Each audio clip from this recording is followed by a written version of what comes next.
The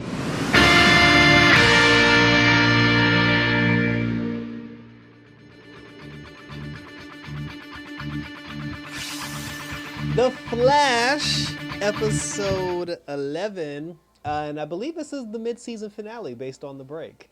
This one is called Resurrection, and it's your boy Icon with some DC TV. Right out the gate, we get the Caitlyn backstory, and as soon as I saw Caitlyn and I saw the actor Robbie Amell who plays Ronnie Raymond, I immediately knew where this one was going. But I will say this: kudos to Robbie, Robbie Amell. Kudos to Robbie Amell. Not, I mean, for just the fact that he came back, it's legitimately been like 7, 8 years. He hasn't been in the Arrowverse since season 1 when he did. Well, he did come back in season 2 when he was on Earth 2. He made a couple of appearances, but like after season 1 of the Flash, he pretty much left. And then he was doing other things. Him and his cousin Steven, like they did their own movie thing. And like I said, I know he married the girl who used to be Silver Banshee on Supergirl, but the fact that he chose to come back to do, to bring back the Ronnie Raven character, I thought that was pretty cool. So kudos to him. So, but again, we're going through the backstory, and there's a reason why. The fire cloud thingy, it showed itself to Caitlyn, and then, like we said in the last episode, it said some things that reminded Caitlyn of Ronnie, and then she was like, oh my god, it's Ronnie, how do I save you? And then he was like, the snow and the memories and bring us together, blah, blah, blah. So Caitlyn ends up doing her due diligence, then after talking to Chester and everybody, they decided that in order to save Ronnie, in order to get him to go back into solid human form and not be like this Death Storm cloud thing, they need the splicer that him and Jax, that him and Stein, and the good old splicer. They needed the splicer to put on him to stabilize his molecules. And then that's when Barry was kind of like, okay, yeah, tripping because we don't even know if that'll work. And then Chester was like, oh, it will work because I just need some chips from another company. And then Caitlyn did the biological stuff. And after crunching the numbers, they basically figured out that it could work. So everybody's getting ready to do what they gotta do to go bring Ronnie back and to get the DNA splice from blah, blah, blah. And then Barry was like, hold up. He was like, hold up, Katie. He's like, yeah, I need to talk to you for a second.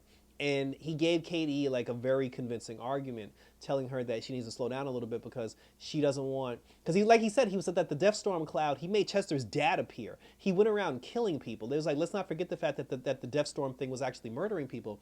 And then Caitlyn herself, when she came into Star Lab to tell everybody that the cloud was following her because it's Ronnie, they had on the board pictures of all the victims that the cloud had killed. And Caitlyn knew every single person on that board because she said one person was her yoga instructor. She said one person was at the bar when her and Frost went on their double date. And then she said that 3 other people, they went on a doctor conference together. So she was just like, like the cloud, it's Ronnie and he's been following me this whole time. But then that's when Barry even said, he was just like, okay, but that's more of a reason for you to take a breath and think because the cloud, because it got into Chester's head and because it preyed on fear, it could have said and told you anything in the moment just to get you on its side. So, and then she was just like, and then I'm not gonna lie, Barry was 100% correct, but Caitlyn did hit him with some facts because she was just like, first of all, whenever Iris is in trouble, we're all on board with that shit. And she's like, now that it's my husband, now so now sort of you got doubts and blah blah blah. And she was like, you'll never listen to us when it comes to Iris. And I was like, yeah, she got a point. She definitely got a point. But then Barry kind of backed off a little bit, but he was still like, nah. He's like, I still don't trust this shit. Caitlyn did go break up with Marcus, and I thought that was funny. And she told Marcus, she was just like, oh, I'm helping to bring my dead husband back to life. And he was just like, okay. And then he was like, so what happens when you bring him back to life? She was like, well, the killings will stop. And then he was like, nah, bitch. He said, once you bring him back, it's basically a wrap for us. So he's like, this conversation that we're having, this is basically you breaking up with me. He was like, I'm not stupid. And then, he said what he had to say, gave her the peace sign, and he dipped. The Death Cloud ended up talking to Cecile. It communicated with Cecile, and according to Cecile, because Cecile was wigging out over it, it told her, like, it was Ronnie. It was like Ronnie, but he was telling Cecile that he wanted to be let out of his pain. He wanted to be put out of his misery. Like, he didn't want to be resurrected. So Cecile and Barry, they shouldn't have took Barry with her. Cecile and Barry went over to Caitlyn and tried to tell her what happened. And then she was just like, oh, you don't know what you're talking about. I'm going to save my husband. Even if you don't, want to help me, I'll just help myself. And then so she dismissed Cecile and Barry, and then she walked away. So then Team Flash got together, and they was just like, listen, we gonna use the spear to trap him, and then once we trap him, according to Cecile, we gonna put Homeboy out of his misery, because that's what Ronnie would actually want to do. And then that's when Frost was just like, well, if we're gonna go behind Katie's back and betray her, it's better that she hears the news coming from me. So she's like, I'll go be the one to talk to her to tell her what happened. Frost basically like went behind everybody back, and so, like, she pretended to be the one to go talk to Caitlin, but instead she was going to help Caitlin. She gave Caitlin the DNA splicer in order to save Ronnie. So then the Flash and everybody, they got the spear together. Barry goes down to the woods, because in one of the flashbacks, the woods was where Ronnie and Caitlin had proposed to each other for the first time. Like, but then Barry went down there, and then he went there to stop him. He used the spear to absorb the black fire cloud into the spear. And then after he trapped him in the cloud, Killer Frost showed up, knocked the spear out his hand. Ronnie broke out of the spear, and then Barry was like, "What are you doing?" And then Caitlin was like, "I'm saving my husband." And I'm like, okay. So she goes over to the cloud. She puts the splicer on the cloud. Like, the molecules fuse together and blah blah blah, and then it actually did end up turning back into Ronnie. And Robbie Amell was actually there for that too. So they got him in Star Labs now. He's like recovering and everything. The entire team apologized to Caitlin for not believing her. And then even Cecile, she was just like, my powers have never been off before. She was just like, I don't know what happened. More on that later. And then, like I said, Barry apologized or whatever. And then, Caitlin was just like, yes, I know. She's like, I'm wonderful, that I'm fabulous. And then she went on about her business. So, so then after that, and then there was even a nice conversation with Allegra and with Chester, because at one point Chester was actually sharing the specs of the DNA splicer with his live stream. And then Allegra came over and she was like, dude, she was like, don't do that shit. And then Chester was like, well, he's like, oh, but the knowledge that I'm sharing, it could spark people to save lives and to be better people in the future and to create technology that'll save the world going forward. And I'm like, wasn't that what Ray Palmer's scholarship fund was for, the Armageddon crossover? And then Allegra had to tell him, she was like, look, she was like, I understand all that, and you do have a point, but she said you could also be inspiring the next supervillain. So she was just like, you just might want to scale that back a little bit. So so then later on, everybody went home. Everybody was just like, trying to celebrate a job well done. And then Caitlin was in Star Labs, and the whole place went dark. She was walking around looking for Ronnie. She couldn't find Ronnie. And then and I thought this was hilarious, she got to a point where she got to a fork in the road, and there was a light tunnel, and then there was a dark tunnel. And just like in every horror movie ever in life, the white girl always picks the dark tunnel. She goes down the dark path, and then she sees Ronnie in like the lounge area.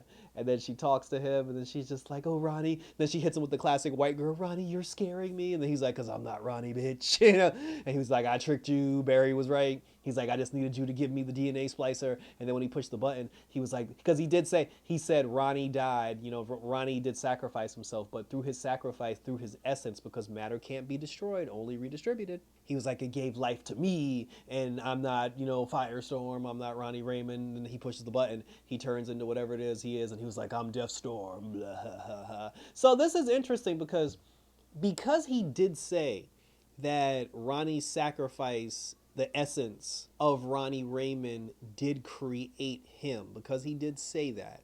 I feel like Cecile was correct in what she heard, because again, it is still Ronnie's essence. Ronnie's essence is still in there. Like, Ronnie's essence is what created Deathstorm. So technically, Ronnie, like Deathstorm turned into Ronnie, for Christ's sake. So that is still him. So I feel like that's Ronnie's soul reaching out to Cecile. So Cecile's, because it's like Cecile's a metahuman. Her powers can't be wrong. You know what I'm saying? Like, there's no such thing as her powers being wrong. It's like the Marauders map in Harry Potter. The map never lies.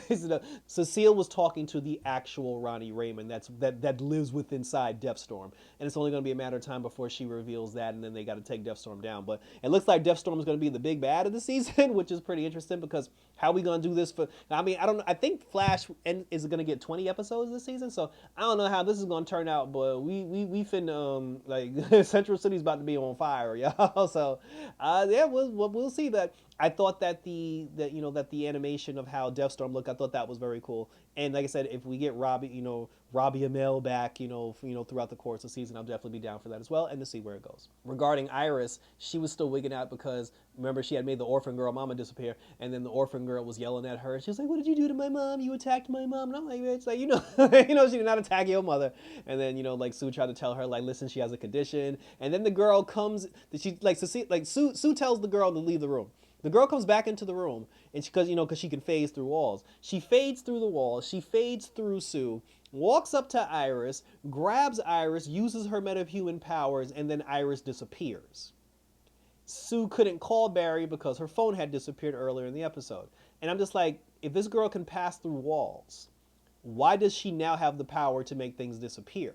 And I don't know if that was like her power being fused with Iris's time sickness. And then I'm like, what happened to Dion? Like why did no one call Dion? Because Dion should know where Iris is at all times. But I don't like. They're gonna the girl who made her disappear, the orphan chick. They're gonna try to say that, if anything, what they're gonna say is because Iris had a time sickness. I bet you they're gonna tell you that girl's metahuman ability is the only thing that can stabilize Iris going forward. Because before the girl left, she even said to Sue, she was like, "If you ever follow me again, I'll do to you what I did to Iris." And then she walked out the door, which means they're going to end up having to find her again, and the Flash is going to have to beg her to help save Iris, and then, the girl going to use her power on Iris, and then that's how Iris is going to get, like, Iris is going to end up with, like, time powers where she can phase in and out of time. And then if Legends of Tomorrow was still around, she's probably going to end up joining the group that arrested the Legends in the season finale episode, because they're like the time cops or some shit like that, and Iris is supposed to get a time suit and be a time cop. So we'll see what happens. But I'm definitely interested in that to see where it goes. And thank you for tuning in. So now, so we're on a break now. Flash is on a break. I mean, this was perceived to me as the mid-season finale. Again, I think Flash is going to get, I think they were supposed to get 18 episodes, and then they got greenlit for an extra 2.